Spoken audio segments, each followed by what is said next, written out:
Viva la Virgen! Kapayapaan mga kamalalakbay, kumusta na po kayo? Sana nasa mabuti kayong kalagayan. At narito tayo muli sa ating podcast, ang Pueblo Amante de Maria, ang ating podcast bilang mga deboto ng Mahal na Birhen. At kasama ko po dito ngayon muli ang ating kapatid na pare mula sa magiging Minor Basilica, si Father Franz Baasis. Viva la Virgen, Father Franz! Viva la Virgen, kapayapaan po sa inyo, Father Nante, at sa ating mga kamanlalakbay. Matagal-tagal din po akong hindi nakasama sa ating podcast. No? Na-miss ko rin ang ating Saturday Habit with Mama Mary. Pero syempre, patuloy pa rin tayo sumusuporta, nanonood at binabahagi ang ating podcast kahit hindi tayo kasali dito. Dahil ito ang ating pangako sa mahal na ina, no? Ipakilala ang pagdedebosyon sa Kanya. Siyempre, Father Nante, kasama pa rin natin yung ating pinakamagandang muse dito sa ating podcast, no? Ang nag-iisa, Dr. Rita Cusio. Viva la Virgen, kapayapaan po sa inyo mga kamanlalakbay, kapayapaan po sa inyo Father Nante, Father Franz. Father Franz, ang tagal mong nawala, ang tagal kong na-miss ng pambobola mo. Ayan, no? So welcome back, no? And I'm really happy po na nandito kayo kasama ulit namin, no? Para sa isa namang pagninilay, no? At pagdalaw sa isa sa ating mga ginagalang, no, na titulo. Amen, Miss Rita. Amen, Father Franz.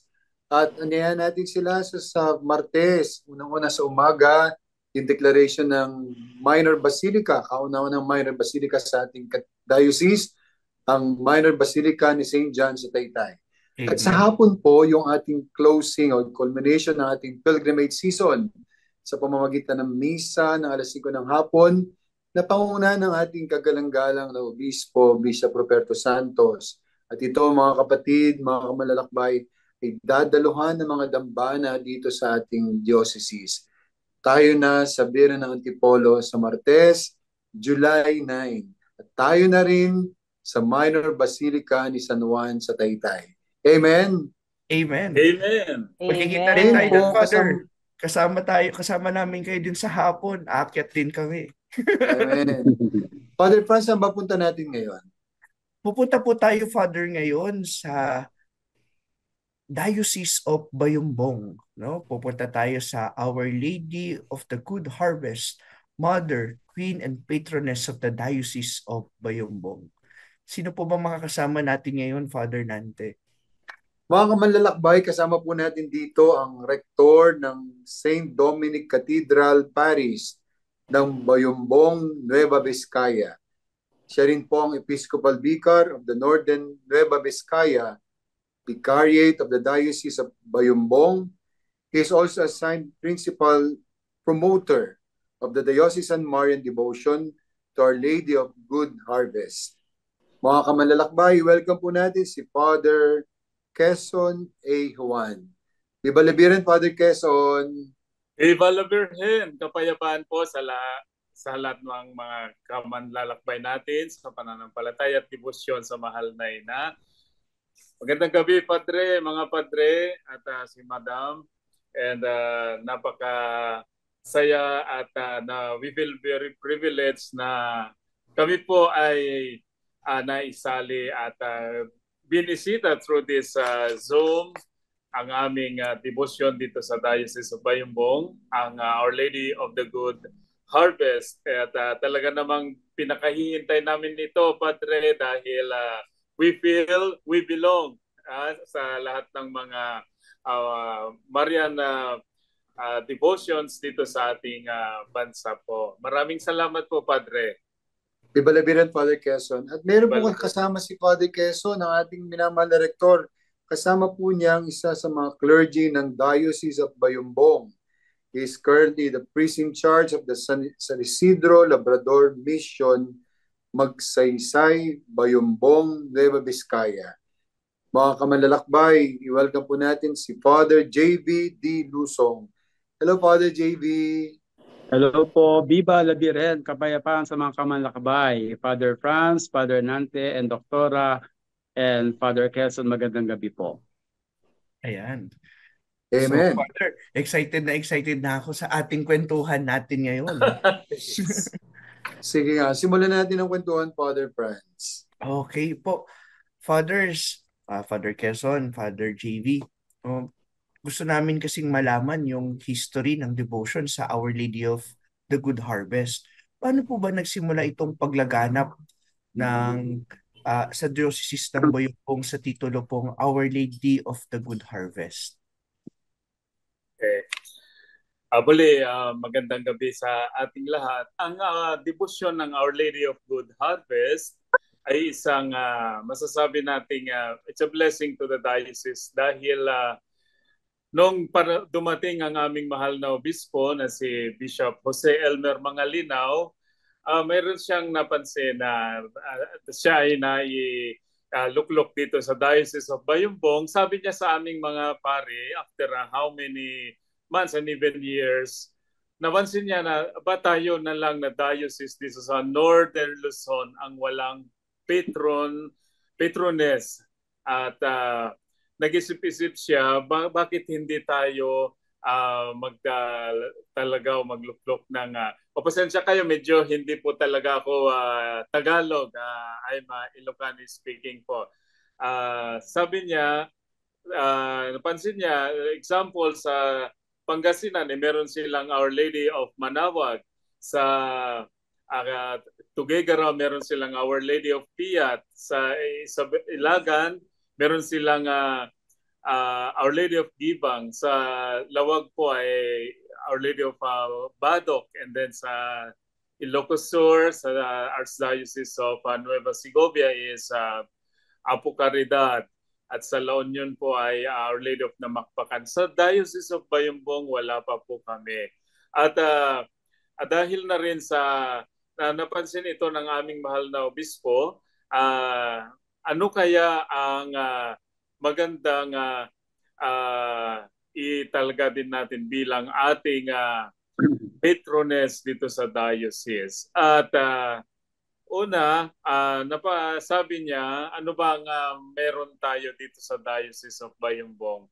At una is, it is agricultural by nature, ang Diocese of Bayambong. By the way, ang Diocese of Bayambong po, Padre, ay it's composed of two provinces of Nueva Vizcaya and Quirino. So dalawang probinsya po kami dito, and both provinces ay talagang very agricultural in nature. So sabi niya, ang ating Our Lady of Piat, Queen of the Cagayan Valley, ang meron tayo ay maganda siguro na ang italaga natin is Our Lady of Good Harvest. Dahil ito po ay akma po sa mga nananampalataya at mga tao po dito sa probinsya. So yun po ang lumabas po at pinipresenta po ni Bishop at tinanggap naman po lahat ng mga kaparian na ito ang magandang ipangalan po sa aming patrones po dito sa Diocese of Bayambong.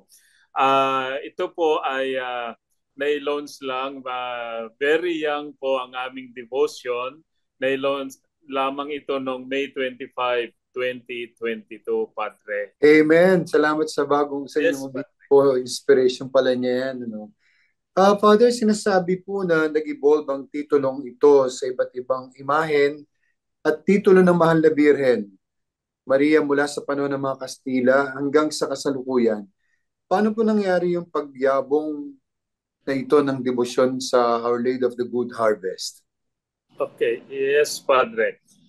Kung in history po, ang Diocese of Bayambong, particularly ito pong structures po namin, yung St. Dominic Cathedral and then the convent, in the year 1987 po, nasunog po itong dalawang strukturang ito. So sad na nasunog. At sa harapan po ng aming cathedral, meron pong naka-enthroned doon na they believe now it's the Our Lady of the Rosary, kasi meron siyang hawak na bata with a rosary, and the Saint Dominic, of course, alam po naman po natin is Our Lady of Rosary ang pair po niyan. During that yung sunog na nangyari, Padre, yung birhen po ay hindi malaman kung ito ay naisaling na sunog o may kumuha po ang sa imaheng ito po. So, to no avail, and it's so sad na hindi po talaga na-trace kung saan napunta. So they presume that this was burnt or this was taken by somebody.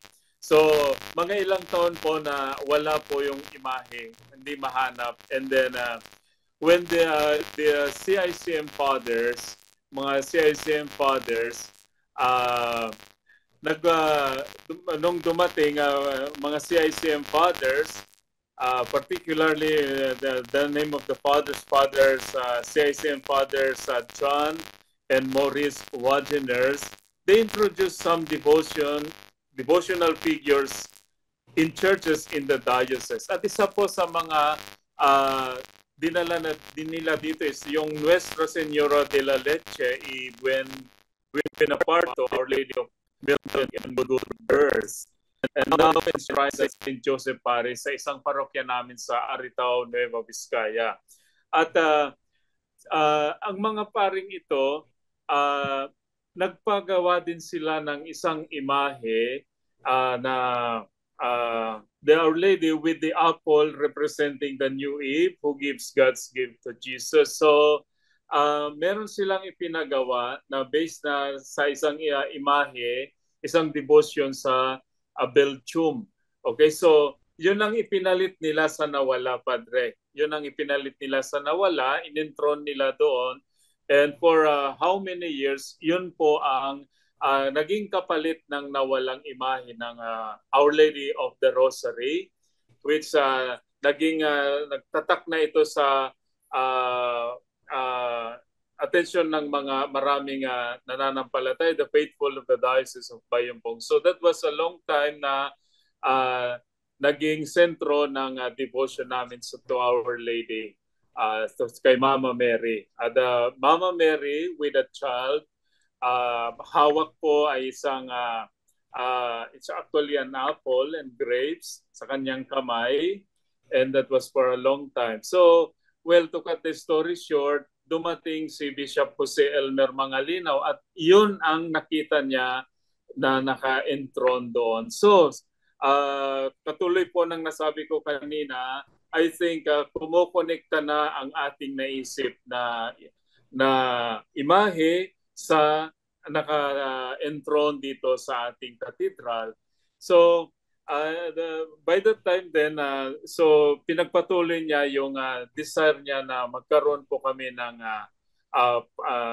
devotion, and through the help of the well-known sculptor Ian Vicente, we commissioned him na tulungan kami para makagawa ng isang imahe related to, of course, connected still to Our Lady of the Rosary and to that Mary brought by the CICM Fathers, and that this image of Our Lady of the Good Harvest came in. Okay, so akmang-akma po sa sinabi ng aming mahal na obispo, our diocese, particularly the two provinces, ay agricultural in nature. Ay ito na yung hinihintay natin na pagdating ng imahe ni Our Lady of Good Harvest. Amen. Amen. Amen. Viva la Virgen. Ang dami po palang pinagdaanan bago yung nakarating dyan sa pinaka-title po na yan. Ayan. Napaka-interesting po nung kwento, nung devotion, no? At saka nung image ni Mama Mary. Tapos yung connection niya doon sa context, no? Sa social context nung dalawang probinsya under the Diocese of Bayambong. Pero Father, pwede po ba na iugnay, o paano po natin maiugnay itong devotion na to sa Our Lady of the Good Harvest sa sitwasyong pastoral naman po ng Diocese ng Bayambong? Viva la Virgen, kapayapaan sa Kamanlakbay. Mga fathers and doktora, maganda po yung tanong, no? Based on my experience po, since po na ako ay na-assign po dito last January 4, naramdaman po yung pastoral na yung devotion dito sa ating mahal na Birhen ng Good Harvest, na lahat po ng mga tao narito sa Bayambong po, no? Noong una po kasi may mga hesitant po na, siyempre, pagbago pa po lang po yung image na yon, medyo may mga maraming katanungan. Pero alam niyo po ba, ano yung nakita ko dito na maganda? Na lahat po ng mga tao ngayon dito, na halos malalim ang kanilang devotion sa ating mahal na Birhen ng Good Harvest. Kasi po, nakita po nila na yung may mga something na I'm not saying himala agad, no? Kasi pero naandun kasi yung lahat po ng mga panalangin nila based doon sa mga nakilala ko, nakausap ko, naging kasama ko sa mga iba't ibang chapels, talagang naniniwala sila na yung si Our Lady of Good Harvest na may mga something na nangyayari sa buhay po nila. Kaya po masaya po yung mga tao dito kasi mula po nung dumating sa buhay po nila o dito sa diocese ang Our Lady of Good Harvest, talagang mas lumalim ang kanilang relasyon at devotion sa ating mahal na Birheng Maria, particularly po sa ating mahal na Birhen ng Good Harvest. Yeah, Sige po. Miss Rita, yung sabi ni Father, nakaka-relate po yung mga tao dahil karamihan, majority po talaga ng mga tao, mga debutante dito ay mga nasa agrikultura po. And gaya ng nasabi ng aming mahal na obispo, ang pag sinabi nating harvest, ani ay hindi lamang ito tumutukoy sa mga ani natin sa agrikultura, pero ipinaliwanag din niya, kalakip na rin dito yung mga tagumpay na meron tayo, yung mabuting kalusugan, yan pa ay mabuting ani para sa atin. And of course, harvest, good harvest means lahat po ng mga dumarating na maganda sa ating buhay. Yan po ang pinapaliwanag din namin at nangunguna po dyan sa aming mahal na obispo. Amen. Amen. Amen. Mayaman niya po Sasagana ng husto. Amen. Amen. Harvest na harvest. Maraming maha-harvest. Yes. Father Quezon, Father JB, ito po. Paano ang mga magiging mga programa po pang debosyon, pang kawang-gawa at pang kultural sa Birhen ng Our Lady of Good Harvest na planong ipalaganap po ninyo sa inyong diocese? Bilang since bagong-bago po itong debosyon namin dito sa Diocese of Bayumbong, so minabuti ng aming mahal na obispo at sa kahilingan na rin ng mga kaparian na ipakilala ng mabuti si Our Lady of Good Harvest sa lahat ng mga parokya. Kaya just this fiesta niya, by the way, ang kapistahan ng Our Lady of Good Harvest ay nilagay namin sa buwan ng Mayo dahil ito ang buwan ng anihan dito po sa aming probinsya. At alam po ba ninyo na ang pangalan po ng pista ng aming probinsya ay panagyaman o harvest din, pasasalamat. So akmang-akma rin po na dumating si Our Lady of Good Harvest dahil ang pangalan po ng fiesta ng dalawang probinsya dito sa Nueva Vizcaya ay pasasalamat at panagyaman in Ilocos, at sa isang probinsya sa Quirino Province ay panagdadapon. It's a gathering of people thanking the Lord for the harvest that they have. So sabi ng aming mahal na obispo, mainam na ipakilala natin ito ng mabuti, ilibot natin sa iba't ibang mga parokya, which na meron din pong naging pilgrim image ito na siyang naglilibot sa iba't ibang mga parokya dito sa amin para lubusang makilala. And of course, sa taong ito, sa aming diocesan calendar, ang larawan po ni Our Lady of Good Harvest ang nakalagay po doon for 2 years already para mag-sink in, makilala at mahalin. At they own the image of Our Lady of Good Harvest sa lahat po ng mga bahay dito sa aming diocese. So, yun po ang mga initial na pagpapakilala sa devotion po na meron kami dito sa Diocese of Bayumbong, Padre. Opo, aside po sa sabi ni Father Rector po, yung parang lumilibot po siya sa mga parokya sa buong diocese. Meron din po kaming ginagawa dito ng dalaw patron po ng ating mahal na Birheng Maria. So nagbahay-bahay po ang ating mahal na Birheng Maria. Kaya mas lalo pong nakikilala unti-unti kung sino po ang Our Lady of Good Harvest sa diocese po. Thank you, Father JB. Salamat po, Father Quezon. Ngayon po, Yes. dako naman po tayo sa yung personal na debosyon sa Mahal na Birhen. Gusto po malaman nating mga kamanlalakbay, nating mga viewers, tayo mga pare, paano naman tayo nagdedebosyon sa Mahal na Birhen? So una po, syempre alam naman po natin kasi sa mga pari po na interview, no, talagang pinakita po nila na grabe yung devotion talaga nila, no, from the time na bata sila to the seminary formation, no, hanggang maging pari sila. So sa inyo naman po, Father, paano naman po yumabong, no, Father Quezon, Father JV, paano po yumabong sa ang inyong pagdedebosyon po sa Mahal na Birhen? Pakikwento naman po sa amin. Uh, Personally po, ako po ay ipinanganak ang aking mga magulang po ay mga magsasaka. At nabuhay po kami sa pamamagitan ng pagsasaka through my parents na nag-aral kami, nabuhay kami, lumaki kami at naipamulat sa amin na ang biyaya ng Diyos hindi lamang po sa mga bagay-bagay na nakukuha na kaagad. Ito ay pinaghihirapan.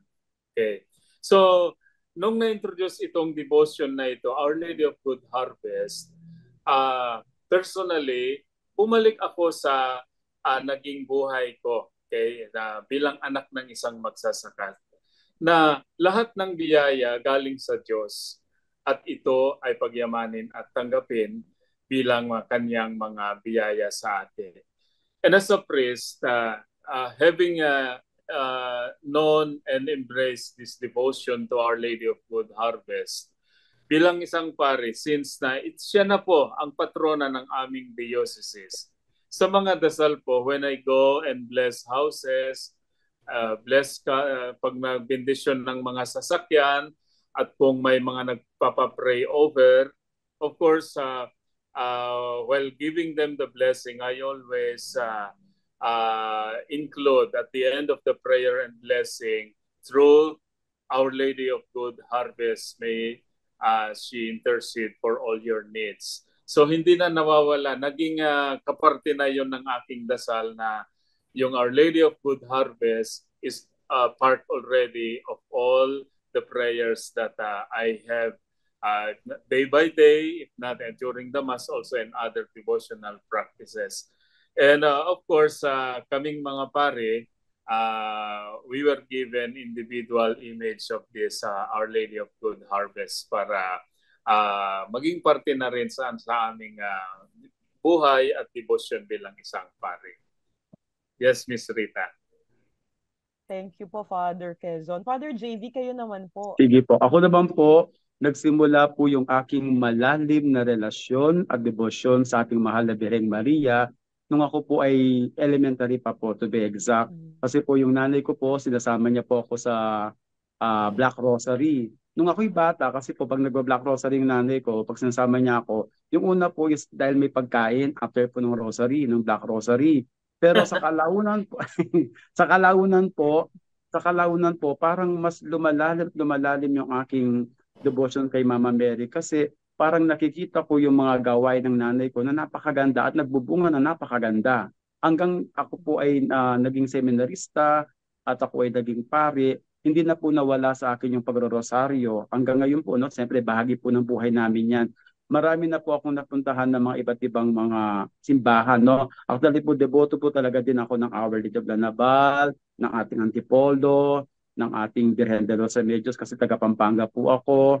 At yan po, nag-serve din po ako sa San Mateo. Isa rin po sa mga talagang naniniwala ako na nakikinig ang ating mahal na Inang Maria nung ako po ay naglingkod din po doon sa nagmimisa po ako kay Father Rick Igia doon po sa San Mateo. Meron po akong karanasan, marami akong karanasan tungkol sa Birhen Maria na hindi ko may paliwanag na kung minsan bakit ganito, sabi ko na talagang buhay na buhay para sa buhay ko yung mahal na Birheng Maria. Hanggang dumating po ako dito sa Boyongbong at mas nakita ko rin po yung talagang makatotohanan, talagang pinakikinggan ang lahat ng mga panalangin ko ng ating mahal na Birheng Maria ng Good Harvest. Sabi ko, ito siguro simula nung ako'y bata hanggang ngayon, ako'y naging pare, talagang kasama ko ang mahal na Birheng Maria sa aking kahirapan, sa loob ng seminaryo, sa aking pagpapari. Siya po yung aking takbuhan. Siya po yung lagi kong kinakausap sa lahat ng aking mga struggle sa buhay, lahat ng mga kahilingan ko. Hindi man niya naibigay ngayon, pero alam ko lagi niya akong tinutulungan tungo sa ating mahal na Panginoong Yesus. At natatanggap ko po yung biyaya mula sa Panginoon sa pamagitan po ng tulong ng ating mahal na Birheng Maria. Hanggang ako naging pari na po, hanggang ngayon po talagang naniniwala po ako na buhay sa puso ko ang mahal na Birheng Maria, na nakikinig siya sa lahat ng aking mga panalangin.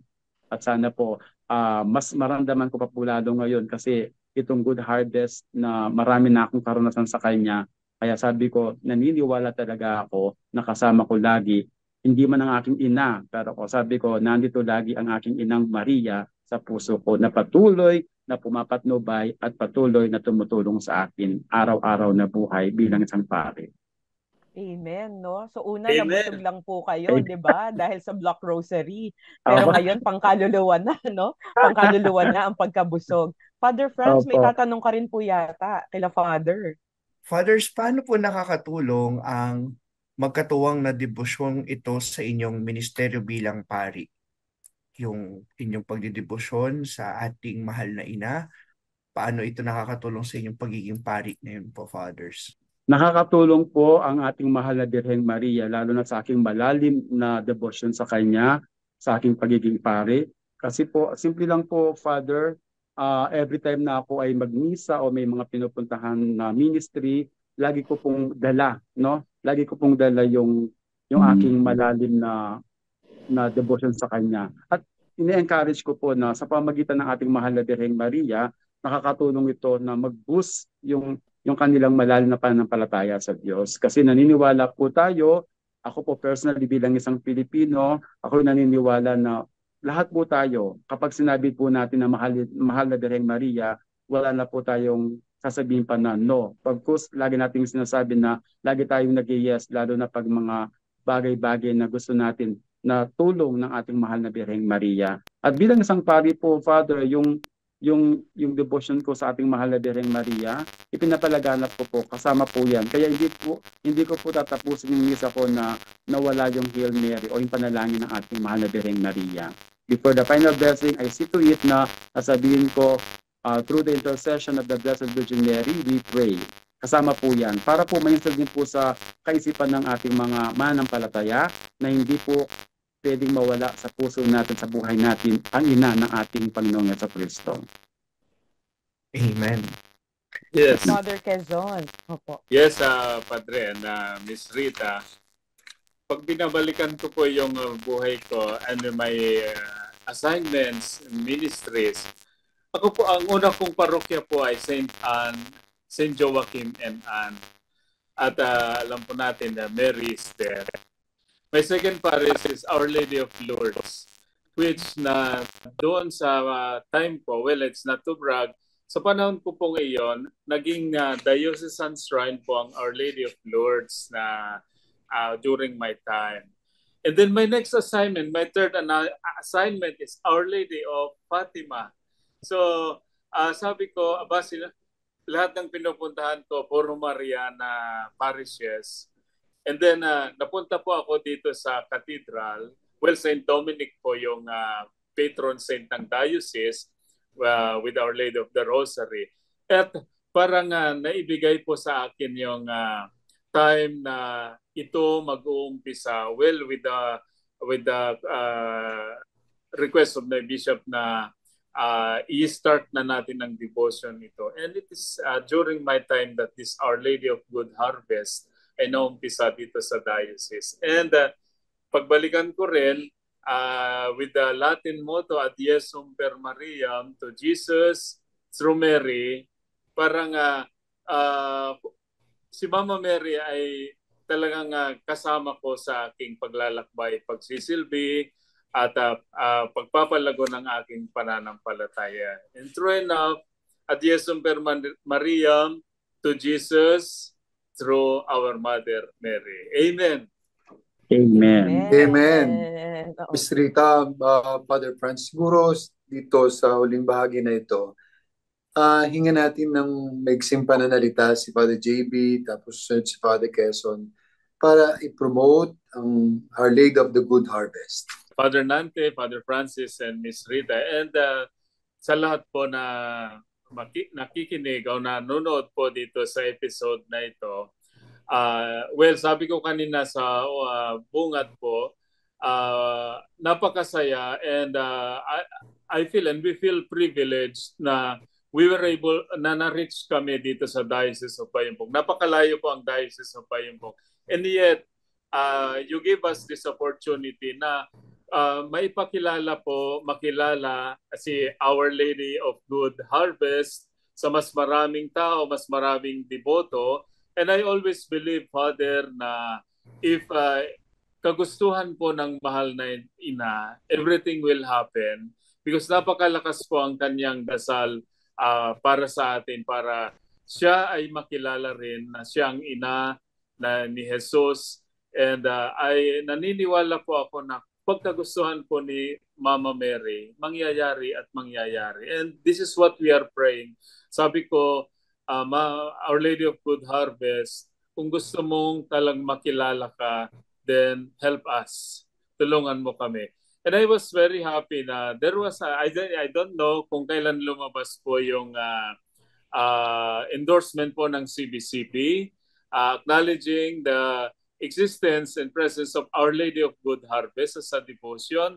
At napakasaya na, I just don't know na dito lang po sa Diocese of Bayambong ang merong title na Our Lady of Good Harvest, of course, except in some other countries, I think meron na rin yata. So, ito po ang lakas loob o it's pushing us to go on propagating and pinapakilala itong devotion to Our Lady of Good Harvest. Sana tulungan tayo ni Mama Mary. Kung gusto niya, mangyayari po. Amen. Amen. Thank you, Father. Father JV, ikaw po. Ano po masasabi niyo? Fathers and Doktora.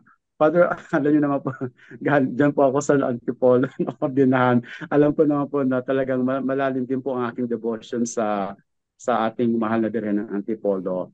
At nasabi ko nga po gaya kanina, talaga pong marami akong mga karanasan tungkol sa Mama Mary, kay Naval, talagang high school ako, yan sa Antipolo, kaya po ako naging pari kasi malalim yung aking panalangin dyan kay Our Lady of Antipolo. Tinulungan ako sa mga struggles ko ng Our Lady of Aranzazu, na binigyan ako ng remedy ng aking mga struggles ng ating Our Lady of Remedy sa Pampanga. Ngayon po, gusto ko rin i-promote itong aking, ngayon kung sino po yung naranasan ko, no, na pagbabahagi tungkol sa buhay ko kay Our Lady of Good Harvest. Actually, Fathers and Father Nante, no, ako po ina-assign po dito noong January 4. Ang alam ko lang po is 2 months lang po ako dito sa diocese. Pero sa kadahilanan siguro, sa mataimtim kong panalangin kay Good Harvest, nung nakita ko po to, nagandahan po kasi ako sa kanya at there's something unique po sa kanya. Tapos sabi ko, sana tulungan mo ako na bigyan mo ako ng sign kung talagang ako para dito para sa Diocese of Bayambong bilang isang local religious community po, bilong ako dito. Tapos marami akong dinasal sa kanya na hindi niya binigay after 1 week, pero binigay niya po after 1 month. Sabi ko talagang naniniwala ako kahit na bago pa lang itong si Our Lady of Good Harvest, pinakikinggan niya po yung mga panalangin ko, gaya po ng panalangin ko sa Our Lady of Antipolo. Sana po mga kapatid sa pananampalataya, no, pinopromote po namin itong Our Lady of Good Harvest na hindi man lang, sabi nga po ni Bishop at saka ni Father Rector Quezon, no, hindi naman pinag-uusapan yung tungkol sa mga harvest, sa mga ani ng mga palay o ano pa mga citrus and so on. Ito po'y harvest tungkol sa ating individual na pananampalataya sa Kanya, kung paano umuusbong yung ating buhay, kung paano umuusbong yung ating paniniwala pananampalataya sa ating mahal na Birhen Maria. At naniniwala po ako dito sa Our Lady of Good Harvest na talagang kagustuhan po niya at kalooban din po ng kanyang mahal na anak na ipalaganap ang devotion nito hindi lamang po dito sa Diocese of Bayambong, bagkus sana mas kumalat pa, may spread po yung paniniwala at devotion sa buong Pilipinas at sana balang araw sa buong Asia. Medyo ano po yata ako. Mataas ang ating pangarap. Amen. Father, libre naman daw ang pangarap. Kaya nga, Padre. At libre mangarap at wala namang Ah, bayad yan. Ngayon po, exactly, Padre. Fathers, Miss Rita, tanungin na natin si Father Franz kung anong challenge natin para sa episode na ito. Ayan. Opo, no, ako, nag-research din ako kasi tungkol sa Our Lady of Harvest, no? Ito po pala yung kanyang image. Ayan, Apo. diba? So, sa ating mga kamanlalakbay na naririto, no, ito ang image ng Our Lady of Good Harvest. So, ang challenge natin, ito po, do whatever He tells you, no? Ang challenge natin sa ating mga kamanlalakbay, una, i-promote natin yung image, yung devotion sa Our Lady of Good Harvest sa ating mga social media pages, no? Download niyo yung picture na ito ng Our Lady of Good Harvest. Then i-post ninyo sa inyong mga social media pages. Then ipakilala natin siya sa mas marami pa. Lalong-lalo na doon sa mga nagtatrabaho sa agriculture, no? Kaya ang ating ikalawang challenge din, no, ipagdasal din natin sa ating mahal na ina ang lahat ng mga nagtatrabaho sa agrikultura, no? Lalong-lalo na ngayon, maraming problema yung ating mga farmers, ating mga magsasaka, di ba? Ang dami nilang struggles sa mga panahon natin ngayon. Kailangan nila ng ating panalangin, kailangan nila ng ating suporta. Kaya pakita natin iyon sa pamamagitan ng pananalangin din at syempre sa pag-promote sa kanilang nanay, sa ating nanay, ang Our Lady of Good Harvest. Hindi gagawa ng challenge? Papangit, kayo din. Ayan. Salamat, Father Franz. Salamat, Miss Rita. Salamat, Father Quezon. Salamat, Father JV. At syempre, salamat din po sa ating mga viewers na laging nariyan, nag-aabang sa ating podcast tuwing Sabado. At laging nandyan din para mag-share, mag-post sa kanilang mga Facebook accounts ng ating podcast. Maraming salamat po. Huwag po kayong mapapagod, mga kamalalakbay. Ipalaganap natin ang debosyon sa mahal na Biren. At alam nyo, habang nagkukwentuhan tayo kanina, naisip ko na talagang tayo mga Pilipino, talagang tayo Pueblo Amante de Maria. Itong bagong title na to ay katibayan na hindi tayo tumitigil. Hindi tayo tumitigil at napapapigil sa ating pagpopromote sa mahal na Biren. Dagdag tayo ng dagdag ng titulo at pagpapakita ng ating pagmamahal sa Kanya.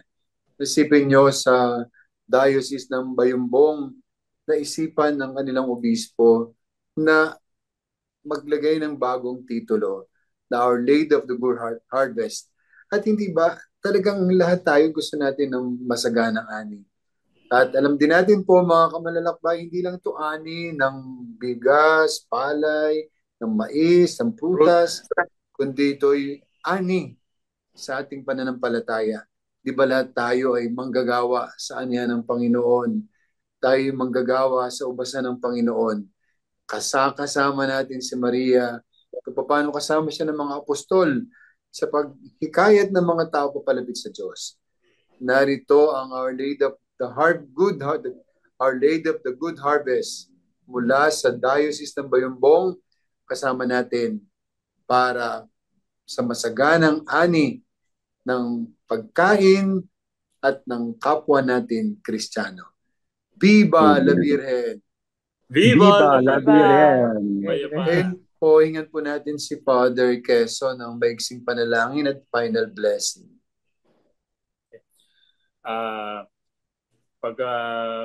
Tulutan po ninyo na aking dasalin ang the power, we call the prayer to Our Lady of Good Harvest, the powerful prayer to Our Lady of Good Harvest. In the name of the Father, and of the Son, and of the Holy Spirit. Amen. Amen. O gracious Virgin Mary, Our Lady of Good Harvest, from the abundance of your love, you gave us the fruit of your womb, our Lord Jesus Christ. Through your maternal intercession, ask our Lord, whom you lovingly carried in your arms, to bless us with bountiful harvest. Keep our lands free from calamities, pestilence, flood, and droughts. May the works of our hands, the desires of our hearts, and the plans of our minds may be divinely guided at all times, so that they may bring forth a worthy harvest for our good and the good of our neighbors. In your loving kindness, grant us the graces in which we stand in need. And at the end, may you assist us at the hour of our death, so that we may reap the harvest of eternal life. Amen. Amen. Saint Dominic de Guzman, pray for us. Our Lady of the Good Harvest, Pray pray for Pray us. for us. The Lord be with you, And with And your with your spirit. and may With your God spirit. bless you abundantly, the Father, the Son, and the Holy Spirit.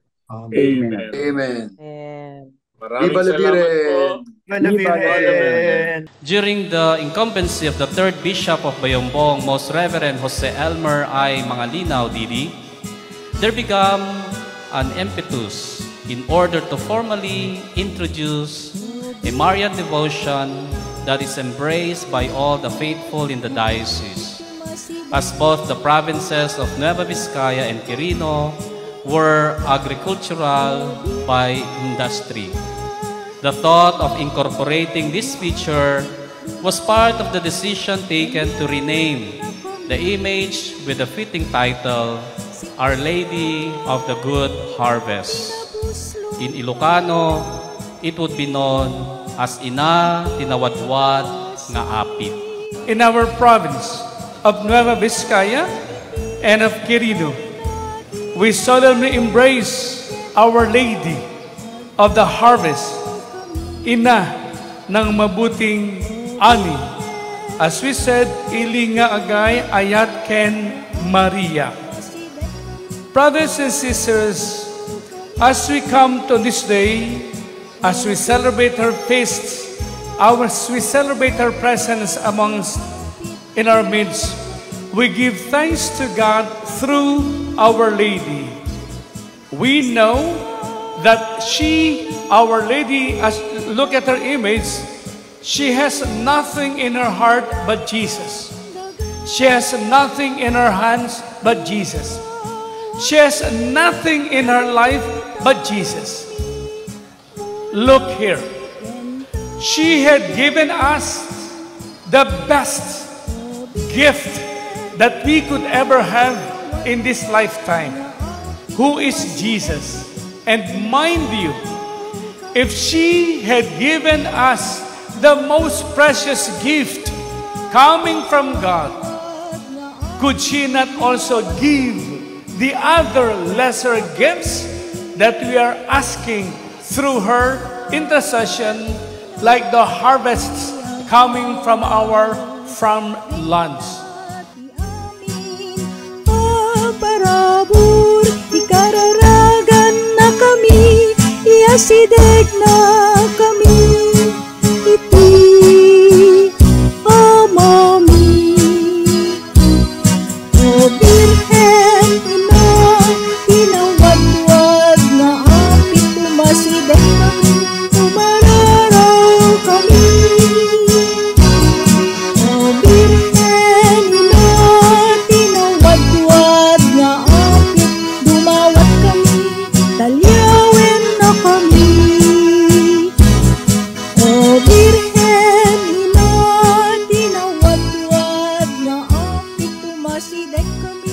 And to the provincial government of Nueva Vizcaya, headed by Governor Carlos Padilla and Ma'am Ruth Padilla, the Department of Agriculture, for also joining us in this celebration, the Department of Tourism, and the Philippine National Police for joining us in this celebration. And of course, the LGU Bayombong for their participation.